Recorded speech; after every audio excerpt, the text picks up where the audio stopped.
अस्सलाम वालेकुम students last lecture में जो हमने टॉपिक डिस्कस किया था वो मल्टीप्लिकेशन था of a vector by a number, और multiplication of a vector by a vector के दो केस डिस्कस किए और उनकी डेफिनेशन तक हमने बात कर ली थी। एक उसमें से जो हम आज पढ़ने जा रहे हैं वो है मल्टीप्लिकेशन, कौन सी वाली, स्केलर प्रोडक्ट या इसका दूसरा नाम है डॉट प्रोडक्ट। इसको थोड़ा सा रिकॉल कर देता हूँ स्टूडेंट, क्या होता है। मल्टीप्लाइज में दो वेक्टर ही होते हैं और मल्टीप्लिकेशन के लिए हम जो साइन यूज करते हैं वो डॉट का करते हैं, लेकिन जो क्वांटिटी फॉर्म होती है वो क्या होती है, वो स्केलर होती है। तो इसके दोनों नाम हैं, मल्टीप्लाई हुए वेक्टर्स और वेक्टर की मल्टीप्लिकेशन से जो रिजल्ट जनरेट हुआ वो क्या हुआ, scalar, that's why called scalar product. और जो मल्टीप्लिकेशन के लिए साइन यूज किया गया वो डॉट का, that's why called dot product. ये तो स्टूडेंट डेफिनेशन है इसकी।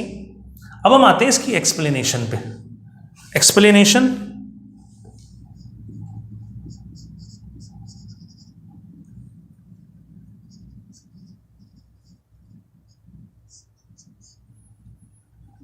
तो स्टूडेंट्स एक्सप्लेनेशन जो हम करेंगे उसमें हम क्या करेंगे कि अगर आप देख सकते हैं जो मल्टीप्लाई हो रहे हैं वो दो वेक्टर हैं, और अगर ये वेक्टर हैं तो वेक्टर्स को हम ड्रॉ कर सकते हैं।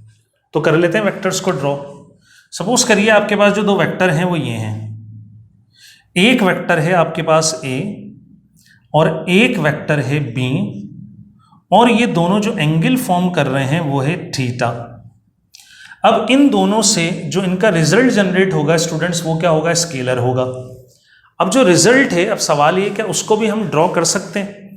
तो स्टूडेंट्स जवाब ये, हम इसको ड्रॉ नहीं कर सकते, क्योंकि आप जानते हैं स्केलर एक नंबर होता है और नंबर की डायरेक्शन नहीं होती, और डायरेक्शन नहीं होती तो हम उसकी एरो से कोई रिप्रेजेंटेशन नहीं दिखा सकते। तो अब क्या करें, तो अब सीधा सा ये दो वेक्टर हमने मल्टीप्लाई करें, हम इसका बनाते हैं फॉर्मूला। फॉर्मूला मतलब कि जो वेक्टर सी बनेगा, जो स्केलर सी फॉर्म होगा, उस स्केलर का कोई मैग्नीट्यूड होगा, और अगर उस क्वांटिटी का नाम पता हो हमें तो हम यूनिट भी उसकी लिख सकते हैं। और मैंने बार बार कहा है स्टूडेंट्स कि हम यूनिट को डिस्कस नहीं करेंगे क्योंकि हम जनरलाइज कर रहे हैं चीज़ों को। तो इसका जो पहला फॉर्मूला है, आगे और फॉर्मूले भी देखेंगे, वो होता है ए बी कॉस थीटा के बराबर। अब ये ए और बी क्या है, तो स्टूडेंट ये जो ए है ये मैग्नीट्यूड है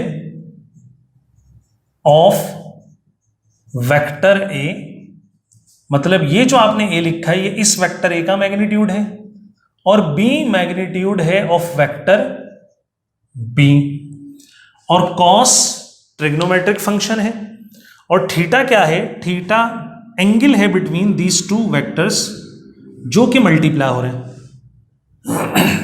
तो स्टूडेंट अगर इस फॉर्मूले की हेल्प से आप डेफिनेशन करना चाहो एक और, किसकी, स्केलर प्रोडक्ट या डॉट प्रोडक्ट की, तो कैसे की जाए। मतलब फॉर्मूला जो लिखा गया है, पहले तो मैं लिख रहा था कि स्केलर क्वांटिटी होती है, लेकिन अब उस क्वांटिटी की जगह मैंने लिख दिया ए बी कॉस थीटा।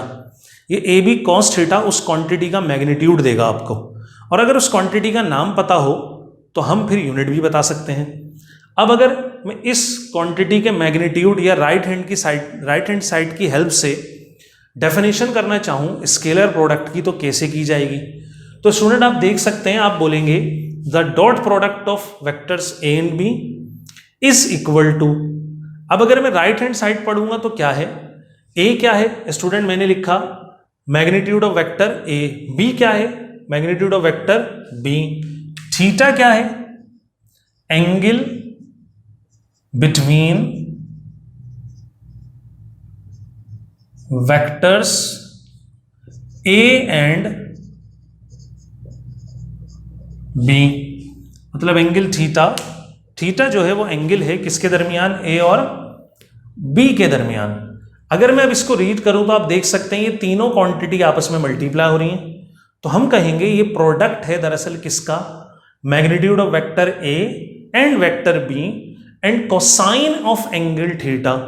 अब ये कोसाइन क्या है स्टूडेंट, अगर आपने ये नाम नहीं सुना तो दरअसल कॉस का पूरा नाम कोसाइन होता है। हम इसको शॉर्ट में क्या लिखते हैं, कॉस और आगे एंगल थीटा लिखते हैं। इसी तरह दो फंक्शन और हैं।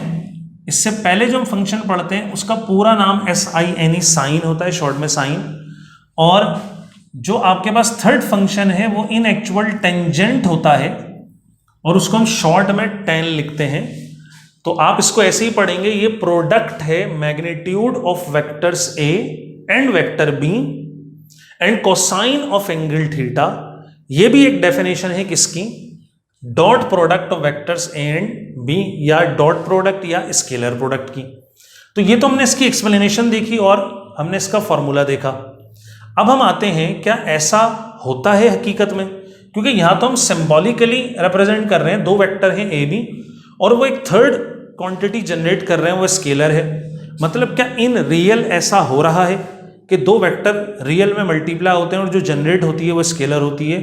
बिल्कुल स्टूडेंट हो रहा है। आपने मैट्रिक में भी कुछ चीज़ें ऐसी पढ़ी हैं, कुछ क्वांटिटी पढ़ी हैं, लेकिन क्योंकि आपने वहां पर ये मल्टीप्लिकेशन नहीं पढ़ी थी तो इस सेंस में आपने नहीं पढ़ा। तो मैं अब आपको कुछ एग्जाम्पल्स कोट करने जा रहा हूं।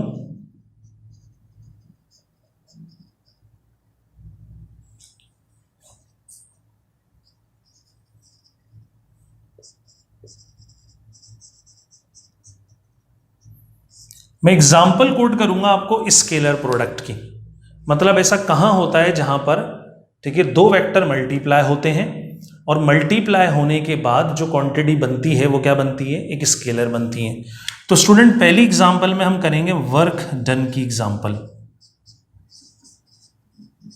या सिर्फ हम बोल सकते हैं वर्क। अगर आप वर्क को रिकॉल करें स्टूडेंट, ठीक है, कि वर्क क्या है, तो क्या था वर्क डन?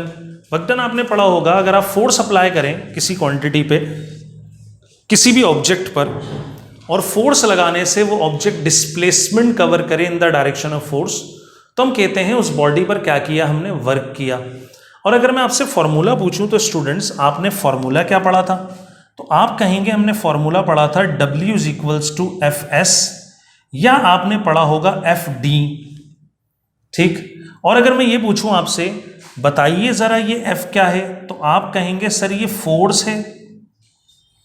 और अगर मैं कहूं बताइए S क्या है, तो आप कहेंगे डिस्प्लेसमेंट है। और अगर मैं आपसे ये पूछूं बताइए फोर्स क्या है, स्केलर है, वेक्टर है, तो बिल्कुल आपका जवाब ये होगा ये एक वेक्टर क्वांटिटी है।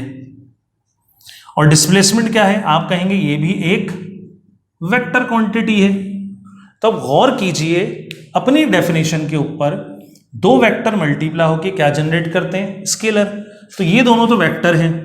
और वर्क क्या होता है स्टूडेंट्स, वर्क W हमने शो किया वर्क, और वर्क एक स्केलर क्वांटिटी आपने पढ़ी, ये वेक्टर नहीं होता।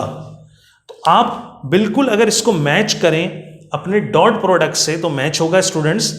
पहली और दूसरी क्वांटिटी जो आपस में मल्टीप्लाई हो रही है, साइन यूज नहीं करते थे आप मैट्रिक में या 10th क्लास में। फोर्स वेक्टर, डिस्प्लेसमेंट वेक्टर जो जनरेट हुई मल्टीप्लाई होने से, वो क्या है, स्केलर।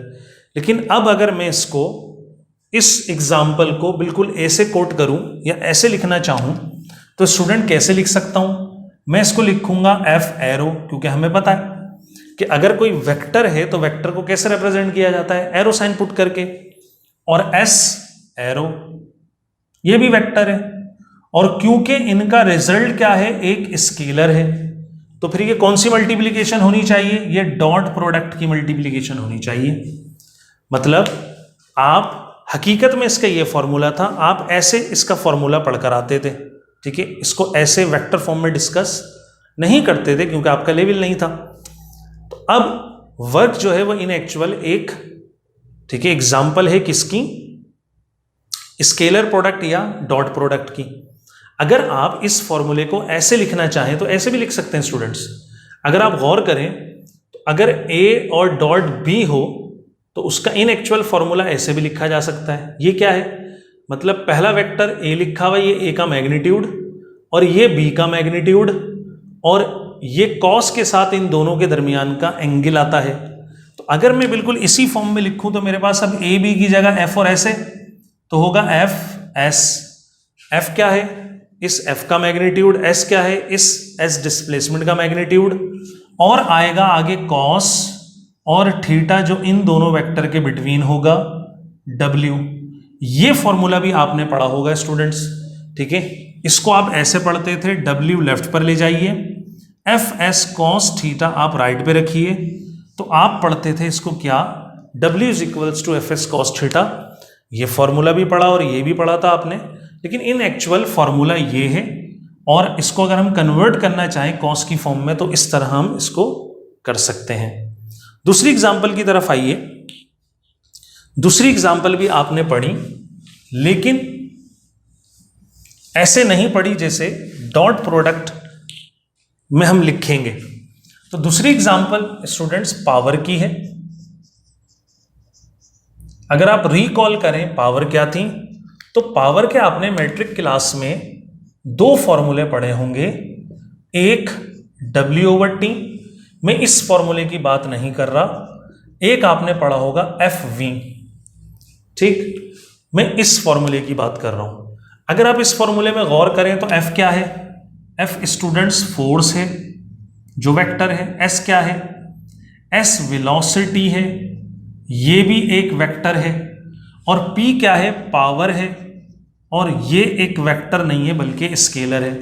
गौर कीजिए, दो वेक्टर मल्टीप्लाई हो रहे हैं, जो बन रहा है वो क्या है, स्केलर क्वांटिटी है, तो फिर ये कैसे मल्टीप्लाई हो रहे होंगे, इन एक्चुअल जो फॉर्मूला होगा वो कुछ ऐसे होगा, F डॉट V, और यहाँ V एवरेज होता है, तो पावर जो बनती है वो भी स्टूडेंट्स क्या होती है, एवरेज होती है। मतलब ये पावर डॉट प्रोडक्ट की फॉर्म में क्या है, ये डॉट प्रोडक्ट है फोर्स वेक्टर और एवरेज वेलोसिटी वेक्टर का, और जो रिजल्ट मिलता है हमें वो स्केलर मिलता है, और वो स्केलर क्या होती है, यहाँ पर पावर है। तो ये दो एग्जाम्पल आपने 10th क्लास में भी पढ़ी हैं, लेकिन डॉट प्रोडक्ट की सेंस में नहीं पढ़ी।